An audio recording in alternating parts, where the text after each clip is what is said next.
Kiddo.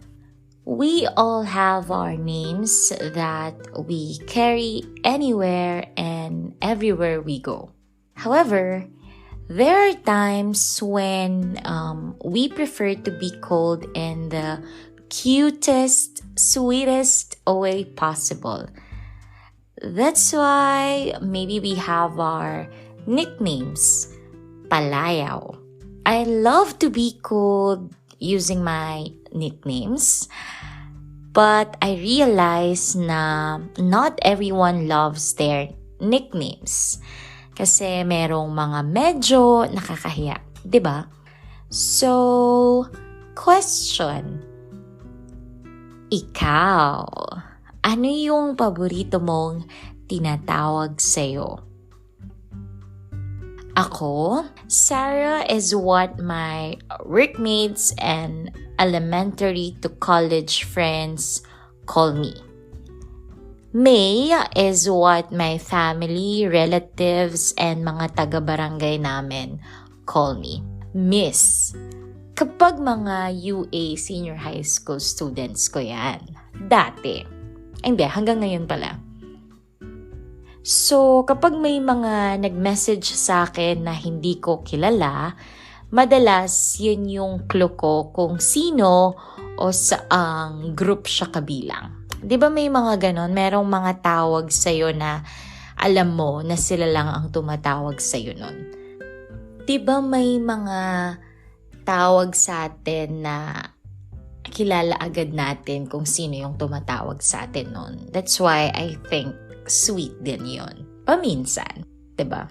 Pero kung meron akong paborito na itatawag mo sa akin, siguro gusto ko yung tawagin mo kong baby. Cheers! Seriously, if I have a favorite one, it's the title of this episode, Kiddo. Someone called me Kiddo when I was younger. At that time, I thought of it as just something simple. But as I continue to share stories and express my feelings through my journal, I realized that this person who called me Kiddo is a genius. Like, wow. Hands down. This person gave me more than just a nickname. This person made me accept and be proud of who I am because of the word or because of the term Kiddo. So guys, hi, Kiddo is me. Story time. When I was in my teenage years, college, I hated myself for being like a kid. I felt so innocent to the point na parang ang dali kong maloko. I was once called nga na gullible and I remember that time nasaktan ako. Siguro ganun talaga minsan, no? It hurts when it's true. Ouch. So, I wanted to change myself. I wanted to be that person na hindi na iiyak agad, hindi nasasaktan agad, hindi masyadong sentimental. I wanted to be realistic, hindi yung ideal na tao. Believe me, I tried. Pero, hindi ko rin kinaya. Siguro may mga nag-improve, pero in the end, a part of me still feels like I am Kiddo.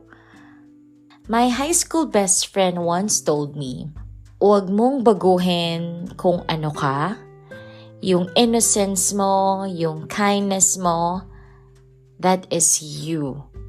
Mamahalin ka ng mga tao dahil yan ka. Sinabi niya yon bago ko pa na-experience yung mga masasakit na bagay. Wow! At that time, I didn't want to believe what my best friend said. However, this person has known me since we were young. So, I felt like my best friend meant it. Sa dami ng sinabi niya, yun yung pinaka-natandaan ko. Because I trust this person so much, I just remained who I am. Bukod sa talaga namang mas madali yun for me. Yung maging genuine lang, gawin lang kung ano ka at kung sino ka talaga. Years later, the same story happened again. Life gave me situations that made me feel like being a kiddo is my weakness. I think I've experienced it twice. But life has its own surprises, and God has His ways of making us feel loved when we need it the most. He sends people for us to feel His love and care in the most genuine way possible. Iba. During those times, I hated being like a kid. Surprisingly, it was also the time when I was called Kiddo.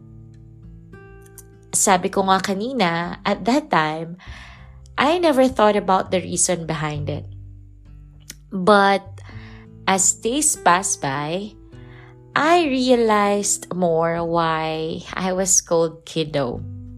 And through journal writing then, I learned to appreciate being Kiddo. I realized that there is nothing wrong with being one because that is me. That is who I am. What made me appreciate being Kiddo more, it's when I started teaching and when I met my former students. I felt like I belong to that community. I mean, I had found kiddos too. That was the time that I appreciated myself more kasi pinaramdam ng mga students ko sa akin na they understand me, they appreciate me for being one. And during those times, habang kasama ko yung mga estudyante ko, I can recall the moments when I was like them too.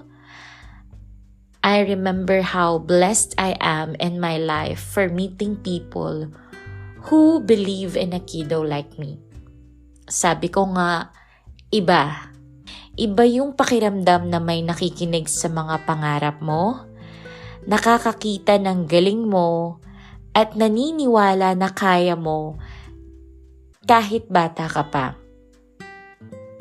I would never ever forget how that feels because that feeling is the very reason why I keep going, why I was able to follow the path that I wanted to take, and the reason why I was able to find joy within myself. Naalala ko nga nun kahit sa sarili ko, hindi ko rin alam paano ko magagawa yung mga nakikita nila sa akin. Ang alam ko lang, malaki yung tiwala ko sa mga taong ito, kaya naniniwala ako sa kanila.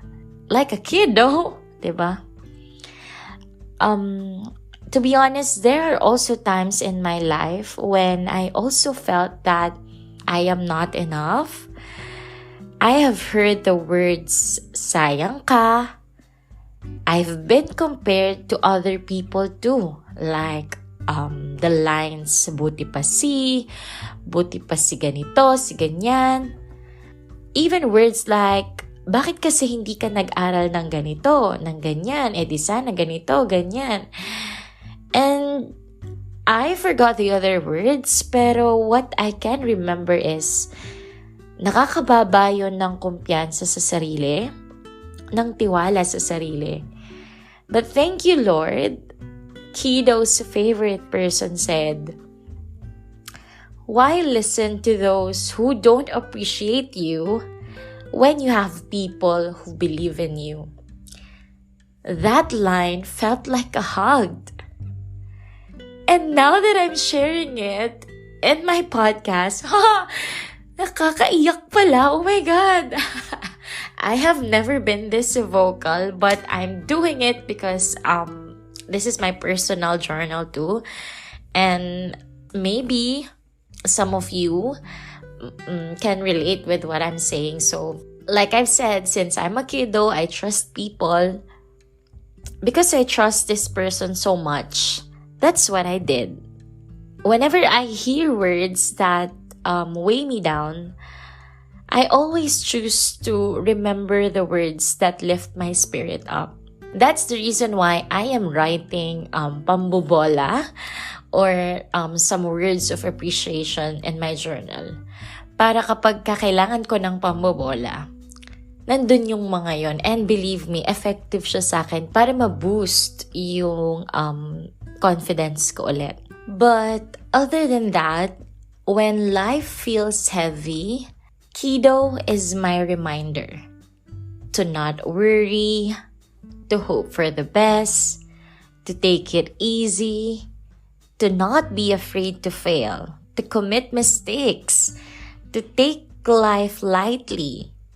Because after all, life is beautiful.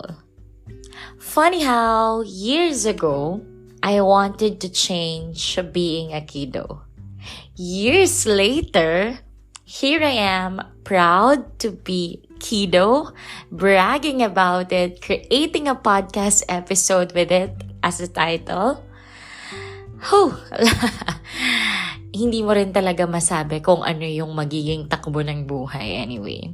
So another story, one Tuesday, I had a conversation with Madam Grace Salvador, a person I really look up to. She's such a brilliant woman and she is just so generous to share her wisdom to someone like me. She is the one who encouraged me to write a book. I don't know how she saw that potential in me, but here I am having already accomplished it somehow kasi meron na akong ebook. Wala pang published book pero at least may ebook. So Lord, baka naman. Yay! During our conversation, she asked me why I want to do podcasting and share stories about my 20s. Sabi niya, what is your why? So my answer is like this. When I was in my early 20s, I thought I was ready for it, that it would be easy. But during those times, I realized that life can be really difficult and unfair. Life can make you say toot and toot and toot. However, you will meet a person who will make you believe that despite and in spite of everything will be okay, everything will be better, and you are enough. In my 20s, I was a kiddo with a lot of dreams, and I tried to share these goals with other people. But I felt like my ideas were not good enough or rejected. You know that feeling when it seems like they're not listening or do not have the confidence in your ideas? Nakakawalan ng pag-asa at some point. But this person believed in me in the most genuine way possible. And that is when I learned that sometimes it only takes one person to believe in you. And now that I am slowly starting to make those ideas real, I just realized how grateful I am to this person. hindi niya lang ako binigyan ng nickname, pero binigyan niya ako ng inspirasyon at paalala. Pero alam niyo kung ano yung pinakamahalagang naituro niya sa akin? Is yun yung tanggapin ko yung weakness na naiisip ko and iparamdam niya na mahalaga ako. Because that was the best feeling that I had in my 20s. And because of this, I want to give back to those who are in their 20s too. To pay it forward to those who need to feel that they are accepted with their weakness, that they are understood. I tried to do it first when I was still a teacher. I wanted my students to feel that even for once, someone believed in their dreams. And that is Miss Sarah. I made use of our subject as a platform for them to express themselves genuinely. Yung bang may platform sila para sabihin yung mga pangarap nila at kahit papano matupad kahit sa classroom setup lang. I don't know if I did it really great that time or may natulungan ba ako or di ko alam. Pero yun yung pinaka gusto kong mangyari noon. Kasi alam ko yung pakiramdam kapag binigyan ka ng pagkakataong mangarap, tsaka pinalakas yung loob mo para gawin yung mga pangarap mo. Ang sarap sa pakiramdam nun.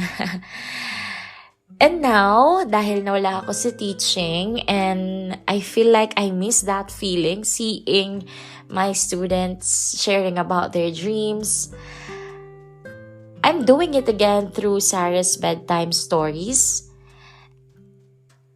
And now, with my ebook, which is Kiddo's Finding Good Every Day. I'm hoping to make them feel or make my listeners feel that they are not alone during these times when they feel like no one understands or listens to them. So hopefully, I will be able to achieve this purpose why I started sharing stories about my 20s. So hey! I am Sarah and I am Kiddo. So if you want to know more about Kiddo or about how does Kiddo find good every day, make sure to grab a copy of my first ever ebook. It's Finding Good Every Day by Kiddo. You can check it on sarahsbedtimestories.com/ebook to get a copy.